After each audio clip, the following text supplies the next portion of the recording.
Es un honor compartir con ustedes este espacio,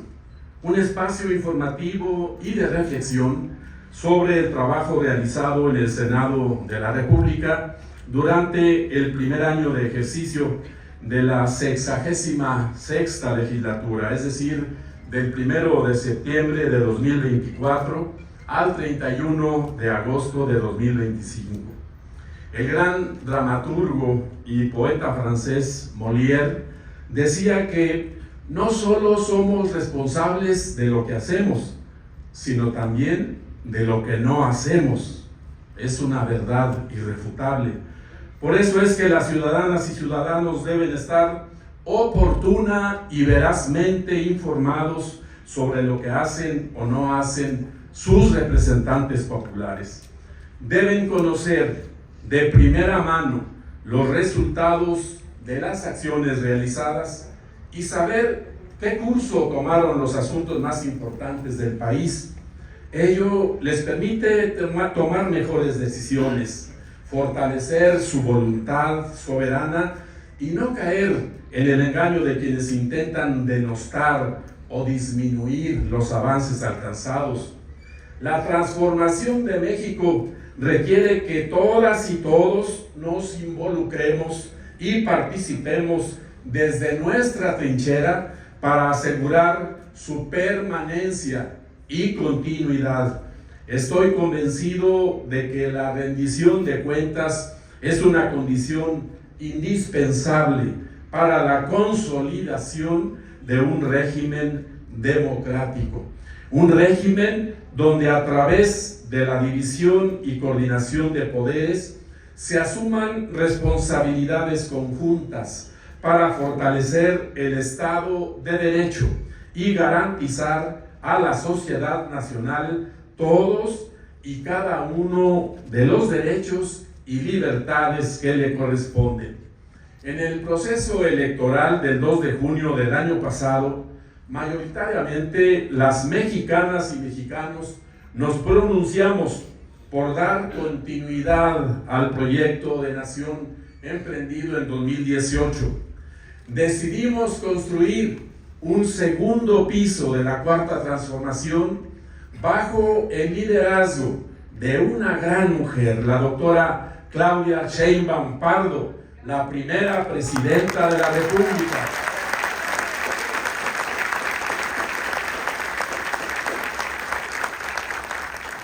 De ahí que, para dar cumplimiento a los compromisos adquiridos con ustedes, el trabajo legislativo realizado en el Senado de la República ha tenido como eje central la continuidad y profundización de las políticas y proyectos que hagan de la justicia social una realidad cotidiana y detonen el desarrollo económico, regional y nacional con un enfoque de derechos humanos y perspectiva de género, donde nadie, absolutamente nadie, se quede a la saga, así como establecer la paz a través de la seguridad y la justicia, porque nadie puede ser feliz y alcanzar sus ideales en un entorno de miedo y de violencia. El segundo piso se construye siempre atendiendo los principios del humanismo mexicano, siempre privilegiando la prosperidad compartida y el combate a la corrupción, y siempre anteponiendo la defensa de la soberanía nacional por encima de cualquier otro interés. En este sentido, este ejercicio de rendición de cuentas también es un acto de responsabilidad, porque en la casa del federalismo el pueblo es quien manda, decide y transforma, y precisamente por mandato del pueblo es que durante 72 sesiones ordinarias y 8 sesiones extraordinarias analizamos, discutimos y aprobamos 106 dictámenes con el objetivo de establecer las nuevas bases jurídicas e institucionales sobre las que se construye el segundo piso de la Cuarta Transformación. Por ello, democratizamos y rediseñamos el Poder Judicial. Ahora las ministras, ministros, magistradas, magistrados, juezas y jueces son elegidos mediante el voto popular, lo que asegura que la justicia llegue al pueblo y se imparta con objetividad. Legislamos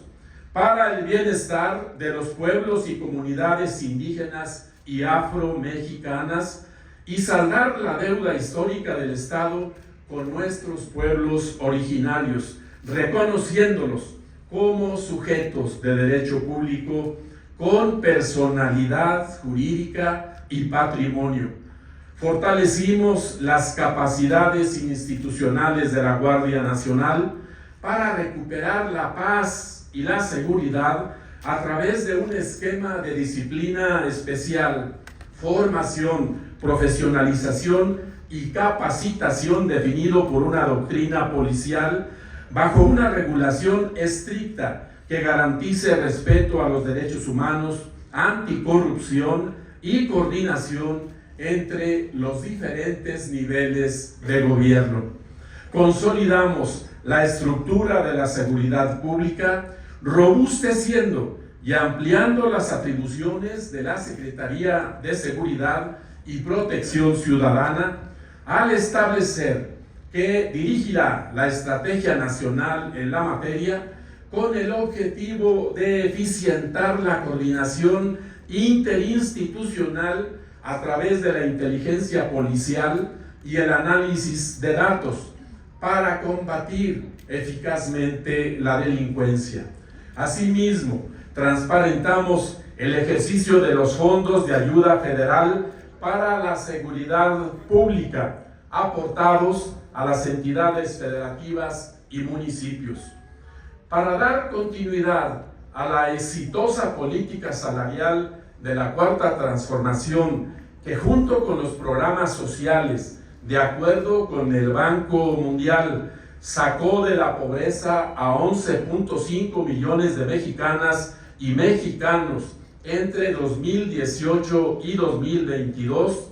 establecimos en la Constitución que los salarios mínimos nunca estarán por debajo de la inflación. Las maestras y los maestros de nivel básico de tiempo completo, policías, guardias nacionales, integrantes de la Fuerza Armada Permanente, médicos y enfermeros percibirán un salario mensual que no será inferior al salario promedio registrado ante el IMSS de 16,777 pesos con 68 centavos, el cual se actualizará el 1 de enero de cada año. Dicho salario promedio actualmente es de 18,657 pesos. Debo decirles que esta reforma no se publica todavía en el Diario Oficial debido a que su proceso legislativo en las entidades federativas está en curso y no se le ha dado declaratoria de publicidad en los hechos. Ya se está implementando desde hace varios meses.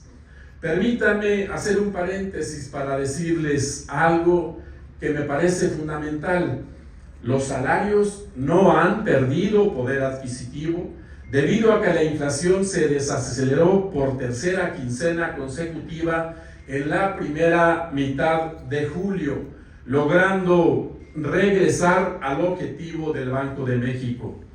En la primera quincena de julio, la inflación se ubicó en su nivel más bajo para este periodo en una década, mientras que la tasa anual descendió a mínimos no vistos en casi 7 meses. Lo anterior es posible gracias a que las finanzas públicas se mantienen sanas y el peso sigue fuerte frente al dólar. Como sabemos, en los primeros 6 años de gobierno del licenciado Andrés Manuel López Obrador, el salario mínimo aumentó 151% en términos reales, algo que no había sucedido durante muchos años, los últimos 40 años. En este 2025, con la presidenta Claudia Sheinbaum Pardo, se incrementó 12% más, y el objetivo es llegar a poder cubrir con un salario mínimo 2.5 veces la canasta básica. Y para las maestras y los maestros de México, los aumentos salariales no han estado por debajo de 10% en los últimos 2 años. Para seguir generando más y mejores empleos, se fortalecieron proyectos estratégicos de infraestructura y se posibilitó que el Estado recuperara la rectoría de la economía nacional, evitando estar sujetos a los vaivenes de los mercados internacionales y a los caprichos de las grandes transnacionales. Fortalecimos la soberanía nacional y democratizamos el sector ferroviario para asegurar la movilidad de las personas y mercancías a lo largo y ancho del territorio nacional. De ahí que el Estado retoma el derecho a utilizar las vías ferroviarias para prestar servicio de transporte de pasajeros, y los ferrocarriles se consideren áreas prioritarias para el desarrollo nacional. Hicimos posible la reforma energética en materia de áreas y empresas estratégicas, en las que se establece la figura de empresa pública del Estado, que los particulares sí pueden participar en las actividades de la industria eléctrica, pero en ningún caso tendrán prevalencia sobre la empresa pública. Que el litio no está sujeto a concesiones en tanto que se considera como área estratégica. Que la planeación y control del sistema eléctrico nacional tiene como objetivos preservar la seguridad y autosuficiencia energética de la nación y proveer al pueblo de electricidad al menor precio posible, y que el servicio de Internet que provea el gobierno no constituirá un monopolio, ya que será un área estratégica y exclusiva del Estado para asegurar la conectividad a todas y todos. Garantizamos también la universalidad y el fortalecimiento de las pensiones para las personas adultas mayores a partir de los 25 años y para las personas con discapacidad durante toda su vida. Además, los programas sociales Sembrando Vida, Producción para el Bienestar, fertilizantes, precios de garantía, apoyos a los pescadores de pequeña escala y jóvenes construyendo el futuro, son ya derechos constitucionales. Como todos sabemos, los apoyos se entregan sin intermediarios, directamente a las y los beneficiarios. Porque la educación es una prioridad, las becas para estudiantes de escuelas públicas de todos los niveles educativos por mandato constitucional se incrementarán de manera progresiva y fueron fortalecidas con más recursos.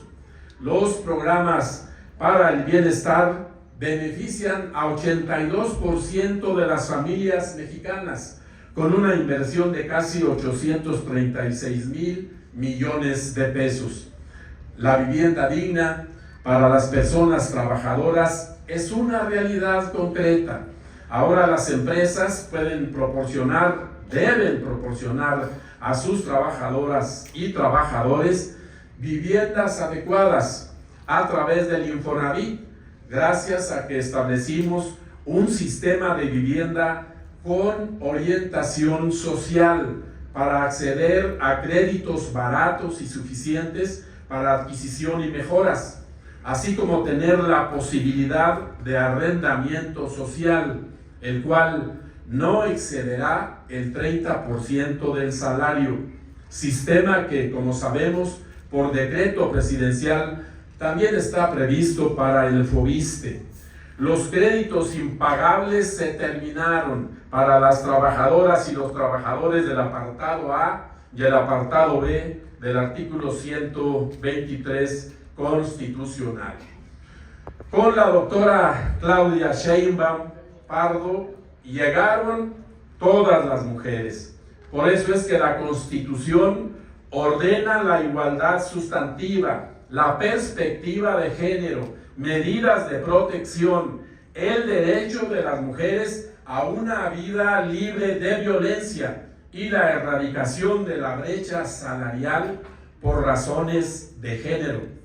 El texto supremo hoy tiene un lenguaje no sexista que visibiliza a las mujeres, y por primera vez desde la Ley Suprema se fomenta la protección y cultura de respeto hacia los animales de compañía, de consumo y silvestres, a través de una política de Estado que aborda la problemática de forma integral y unificada. Además, al fin se prohibió utilizar mamíferos marinos en espectáculos.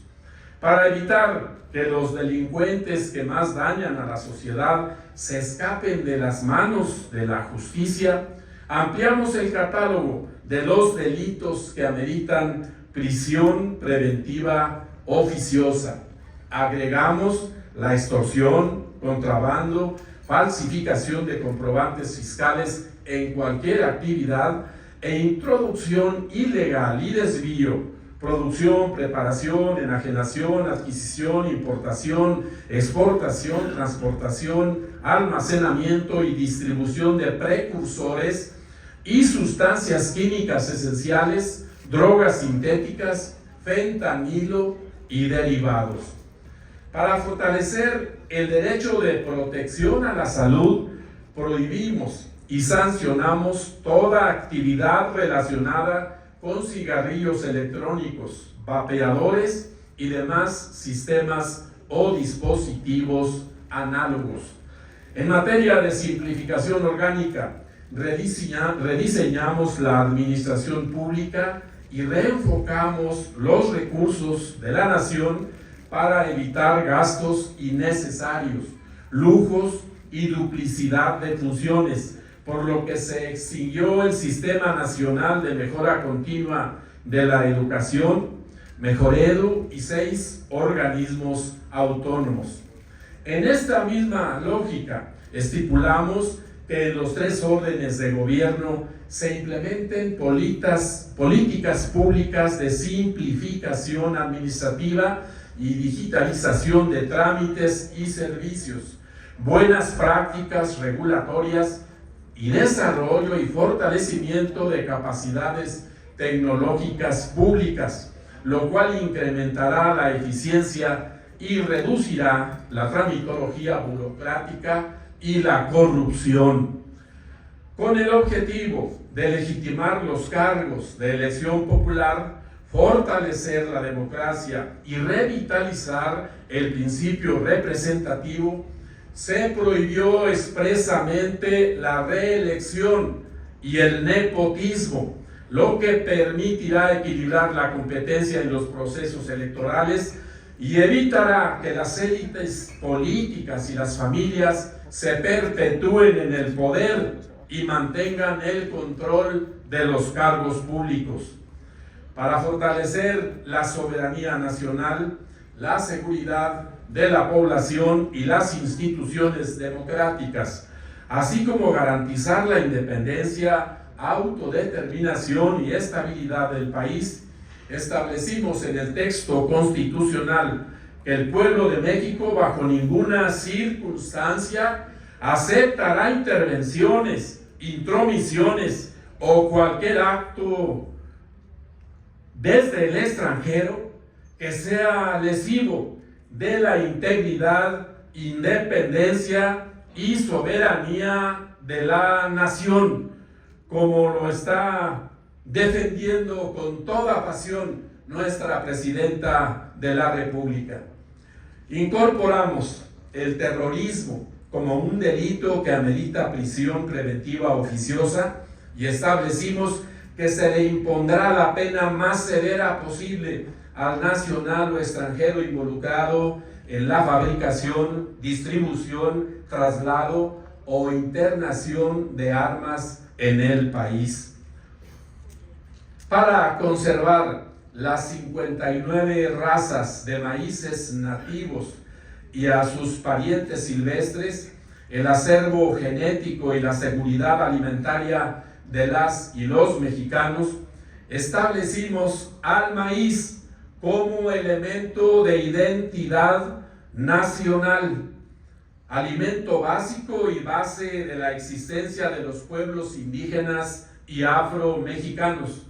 y dimos al Estado la obligación de promover el cultivo tradicional de maíz con semillas nativas libres de transgénicos.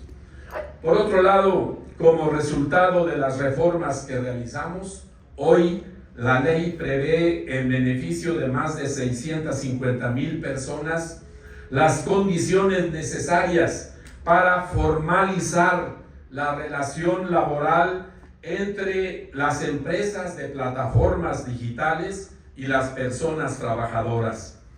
Regula los diversos elementos relacionados con este tipo de empleo y les garantiza todos sus derechos laborales y de seguridad social. Destaca también la reforma que garantiza el derecho al descanso de las personas trabajadoras que laboran de pie, mejor conocida como Ley Silla. Una reforma que me parece de vital relevancia y no puedo dejar de mencionar es que el Estado garantiza a las niñas, niños y adolescentes el acceso y uso seguro del Internet sin afectar sus derechos, promoviendo políticas de prevención, protección, atención y sanción del ciberacoso y de todas las formas de violencia que causen daño a su intimidad, privacidad, seguridad y o dignidad, realizadas mediante el uso de tecnologías de la información y la comunicación. También es importante mencionar la reforma a la Ley Federal para la prevención e identificación de operaciones con recursos de procedencia ilícita y el Código Penal Federal en materia de lavado de dinero y financiamiento del terrorismo, los cuales fortalecen el sistema financiero, la economía nacional y la seguridad. Las reformas a la Ley General en materia de desaparición forzada de personas, desaparición cometida por particulares y del Sistema Nacional de Búsqueda de Personas, así como a la Ley General de Población en materia de fortalecimiento de búsqueda, localización e identificación de personas desaparecidas, era un compromiso ineludible con las víctimas y sus familias. Por eso, ahora tenemos un marco jurídico integral que prevé la plataforma única de identidad, la ficha de búsqueda, localización e identificación, la base nacional de carpetas de investigación y los registros administrativos, el cual fortalece la estructura de las fiscalías y obliga a los servicios periciales y servicios forenses que tengan en resguardo un cuerpo o resto humano no identificado a practicar pruebas dactiloscópicas y genéticas para su identificación antes de remitirlo a las fosas comunes, y que prevé que deberán registrar el resultado de las pruebas en el Banco Nacional de Datos Forenses en un plazo no mayor a 3 días, contados a partir de que se obtuvo el resultado. La nueva ley en materia de telecomunicaciones y radiodifusión garantiza el desarrollo eficiente de estos sectores al implementar cambios estructurales a fin de detonarlos, lo que fomenta la inclusión y reduce la brecha digital y prohíbe difundir mensajes o propaganda política, ideológica o comercial de gobiernos u organizaciones extranjeras, con excepciones en el sector cultural y turístico. La reforma a la Ley Federal de Competencia Económica y a la Ley Federal de las Entidades Paraestatales propicia condiciones de bienestar compartido para todas las mexicanas y los mexicanos. Evita que las grandes empresas abusen de su poder en perjuicio de los consumidores o excluyan a las pequeñas y medianas empresas nacionales. Me parece importante puntualizar que el conjunto de reformas logradas tuvo como base el diálogo. Cuando hubo divergencia de criterios, se llevaron a cabo foros y se escucharon a todas las voces para lograr redacciones de consenso. Como ustedes saben, el Grupo Parlamentario de Morena y el Pleno del Senado de la República me confirieron el alto honor de presidir la Comisión de Seguridad Social e integrar las comisiones ordinarias de Educación, de Trabajo y Previsión Social, de Comunicaciones y Transportes, Relaciones Exteriores Asia-Pacífico y Participación Ciudadana, así como la Comisión Especial para revisar y vigilar el proceso de quiebra de Altos Hornos de México. Comisiones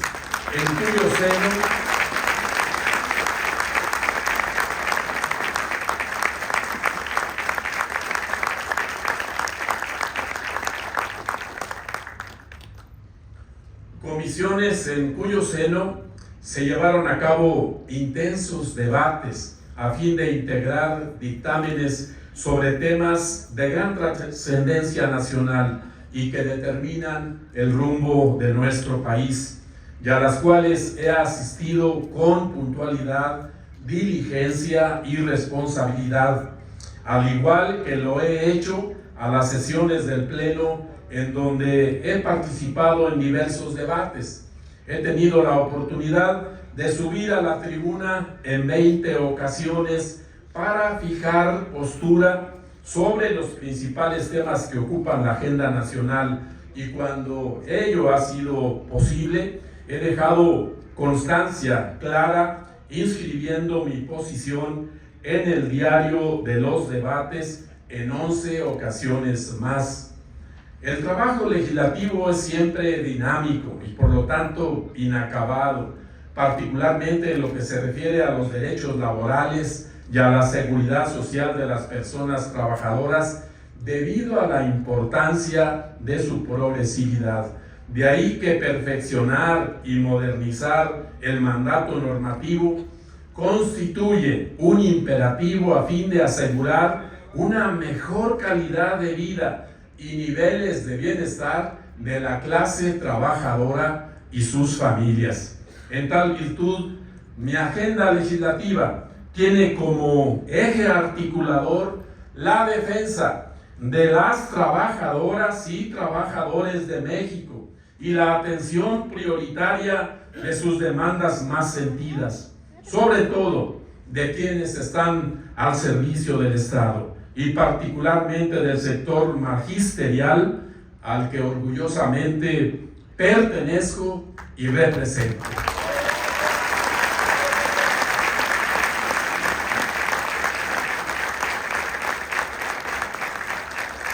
Por ello presenté 9 iniciativas, 5 como promovente y 1 de grupo parlamentario, además 3 como adherente. De las 5 iniciativas como promovente, 2 se encuentran pendientes de estudio y dictamen en las comisiones a las que fueron turnadas. 1 en materia de autonomía sindical, cuyo objetivo es que los sindicatos estén protegidos contra todo acto de injerencia por parte de cualquier persona servidora pública en su constitución, funcionamiento o administración,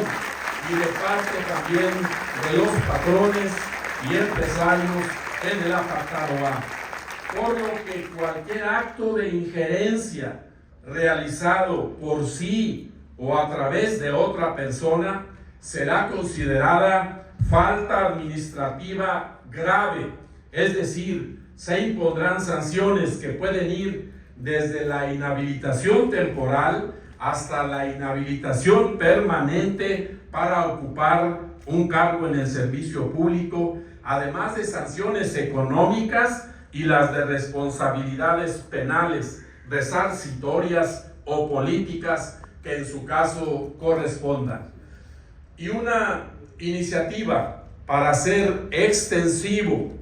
el derecho a la licencia por cuidados médicos a las personas derechohabientes del ISSSTE e IMSS que tengan bajo su tutela a una niña, niño o adolescente con cáncer, así como para eliminar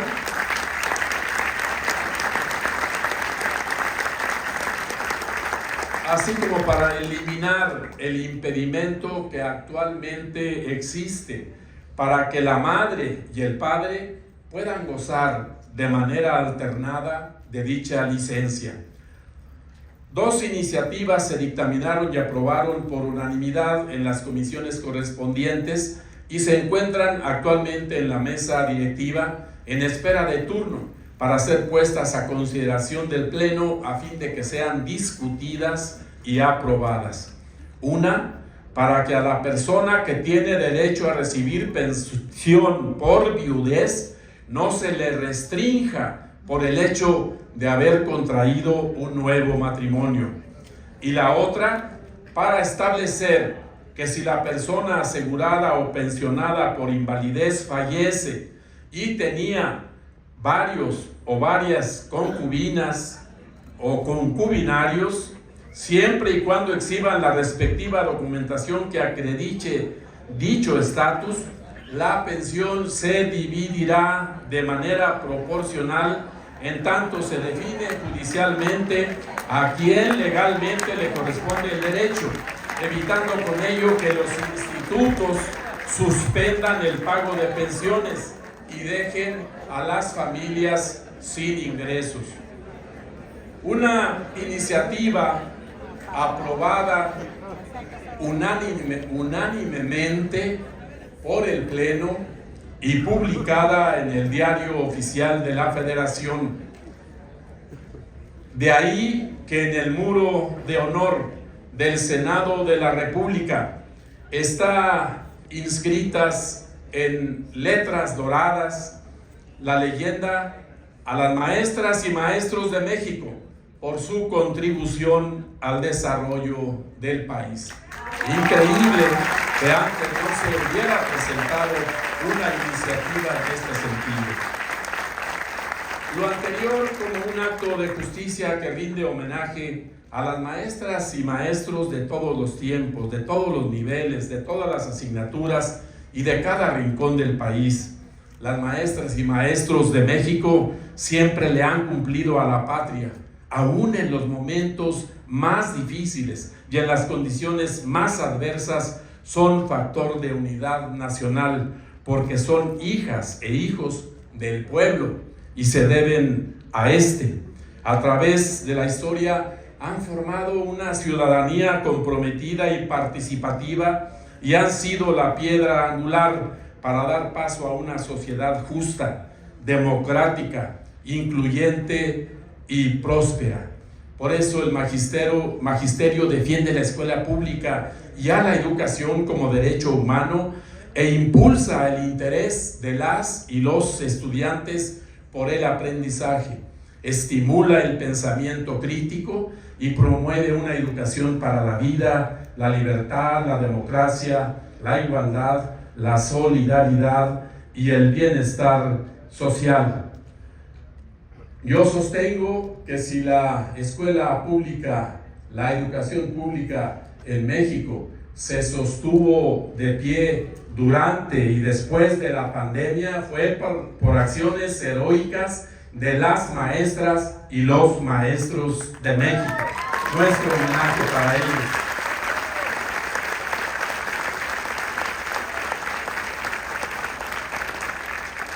Las y los senadores de Morena le hemos cumplido al pueblo de México y la transformación está en marcha y en el camino correcto. Este país ya no es el de antes y ustedes lo saben. El cambio es evidente y los beneficios son tangibles. Tengo la firme convicción de que los hechos nunca pueden ser contrarios a las palabras. Por eso, como secretario general del CENTE y como senador de la República, les digo que tengo clarísimo cuál es mi encargo. Independientemente del cargo, pueden tener la certeza que mi compromiso con ustedes, así me lo inculcó mi señor padre, un maestro rural toda su vida, es inquebrantable. Lo que cambia son los espacios y las formas, pero no la meta, no la lealtad, no la gratitud. Les digo de frente y mirándolos a los ojos que vamos a lograr un sistema de pensiones justo para las trabajadoras y los trabajadores al servicio del Estado y desde luego para las maestras y los maestros. Vamos a continuar dignificando la función magisterial y mejorando las condiciones laborales, porque al hacerlo aseguramos a través de la educación pública un futuro cierto, próspero y de bienestar para la mayoría del pueblo de México. Nunca, y nos conocemos algunos de los presentes y un servidor durante muchos años, nunca he sido sordo a sus demandas. Por eso no he sido mudo en la defensa de los derechos que nos asisten. Para representarlos con dignidad, opté por el camino de la razón y de la ética. Estoy convencido de que el diálogo dirime las controversias, permite escuchar y por lo tanto ser escuchado. El diálogo coloca nuestros argumentos en el mismo nivel que los de la contraparte, propicia que las cosas sucedan porque genera entendimiento en lugar de encono. Yo quiero hoy aquí, en este escenario, en esta oportunidad extraordinaria, hacer un llamado a todas y a todos los que estamos convencidos de la Cuarta Transformación y de la construcción del segundo piso de la Cuarta Transformación, de que necesitamos hoy más que nunca unidad. Necesitamos cerrar filas, hacer a un lado nuestros intereses, nuestras ambiciones, nuestras aspiraciones legítimas, personales o de grupo, y que pensemos en el país, que pensemos en Coahuila. Un saludo al gobernador Manolo Jiménez, que está haciendo esfuerzos extraordinarios para lograr entendimientos con el gobierno federal, con la doctora Claudia Sheinbaum Pardo, para que puedan fluir para Coahuila también inversiones que permitan crecer en infraestructura y tener también realizaciones y obras que estén a la altura de lo que merecemos los coahuilenses. Hoy tenemos que pensar que hay problemas ahora que enfrentar juntos como uno solo. Y decirles también que hay un tema que lastima, un tema que nos genera emocionalmente mucha inestabilidad, porque la mayoría de nosotros tuvimos familiares, tenemos familiares, vivimos, crecimos en Monclova, Coahuila, en la región centro, y se tiene que reivindicar sí o sí, a como dé lugar, a los 17,000 trabajadores de Altos Hornos de México que han quedado en la orfandad, ellos y sus familias, y tiene que hacerse una venta justa de Altos Hornos para recontratarlos o bien para indemnizarlos justamente conforme a la ley. La doctora Claudia Sheinbaum ha tomado cartas en el asunto. Hay una comisión, ya lo dije, en el seno del Senado de la República, y estoy seguro que pronto habrá noticias importantes para nuestros queridos hermanos de clase. Estoy, por lo tanto, convencido de que no hay que hacer política por ahora, sino hay que hacer comunidad. Todos vayamos a buscar a los más desprotegidos para tenderles la mano, para ayudarlos en la solución de sus necesidades más sentidas. Los programas de bienestar social, ya lo dije, no pueden ni deben tener reversa. Han sido un acto de justicia histórico para los adultos mayores, para los jóvenes que no tienen oportunidad de empleo ni que han podido estudiar, para las madres de familia, para las mujeres que están ubicadas físicamente en edad entre los 60 y los 64 años, y que continúen y que se sigan incrementando las pensiones no contributivas, y que se haga realidad, como ya se inició, becas para todos los estudiantes de todos los niveles, desde educación inicial, preescolar, primaria, secundaria, media, superior y superior, como lo ha prometido, y estamos seguros que lo va a cumplir la doctora Claudia Sheinbaum Pardo.